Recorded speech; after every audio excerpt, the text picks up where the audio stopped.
Hey everyone and welcome back to the channel. So, what exactly triggers this P0116 code? Well, the engine coolant temperature sensor, or ECT sensor, is a simple but vital component. It's a type of thermistor, which means its electrical resistance changes with temperature. As the engine coolant gets hotter, the sensor's resistance goes down, and as it cools, the resistance goes up. The ECU sends a small voltage to the sensor and reads the returning signal to determine the engine's temperature. If this signal jumps around erratically, doesn't match what the ECU expects to see, or conflicts with other sensor data, like the intake air temperature, boom, the P0116 code gets logged. For example, if you just cold started your engine on a cool morning, but the ECT sensor suddenly reports a reading of 200 degrees Fahrenheit, the ECU knows something is fishy and flags the fault.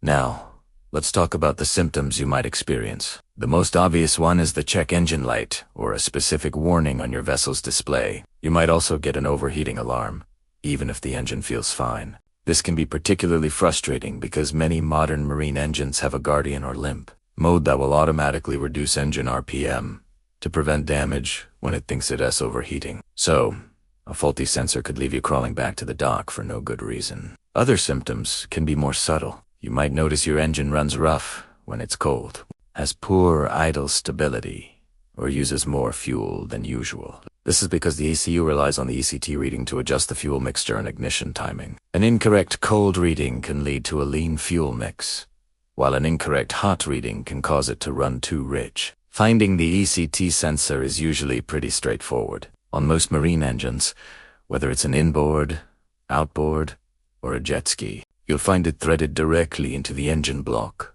cylinder head, or thermostat housing. It's strategically placed to be in direct contact with the engine coolant. It will have a wire connector attached to it, typically with 2 or 3 wires. If you're having trouble locating it, a quick look at your engine service manual will show you the exact spot. It's a small part, but its location is critical for getting an accurate temperature reading of the coolant circulating through the engine. Alright, so how do we diagnose this problem properly? The first step is a visual inspection. Check the wiring and connector going to the ECT sensor. Look for any signs of corrosion, which is a huge problem in the marine environment, or any frayed or broken wires. A loose connection can also cause intermittent signals. If the wiring looks good, the next step is to test the sensor itself. You'll need a multimeter for this. With the engine off and cool, disconnect the sensor and measure the resistance across its terminals. You'll need to compare this reading to the specifications in your service manual. The manual will provide a chart showing what the resistance should be at various temperatures. A more advanced test involves checking the sensor's output with the engine running using a scan tool that can display live data. You can watch the temperature reading as the engine warms up.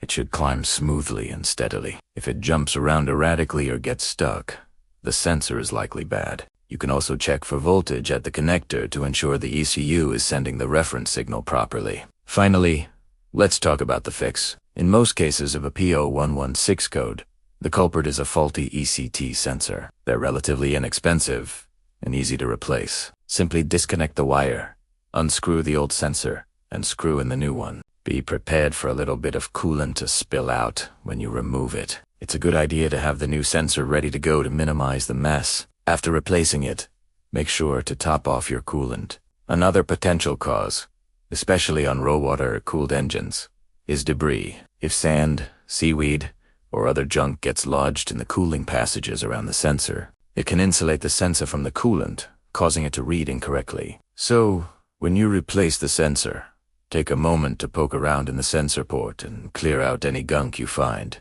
Once you've replaced the sensor and everything is reconnected, use your scan tool to clear the P0116 fault code. Start the engine. Let it warm up and monitor the live data to confirm the temperature is now reading smoothly and accurately. And that's your complete guide to troubleshooting the P0116 code on your marine engine or jet ski. It might seem intimidating, but with a logical approach, it's a very manageable repair. Thanks for watching. If this video helped you out, be sure to hit that like button and subscribe for more marine engine tips and tricks. We'll see you on the next one.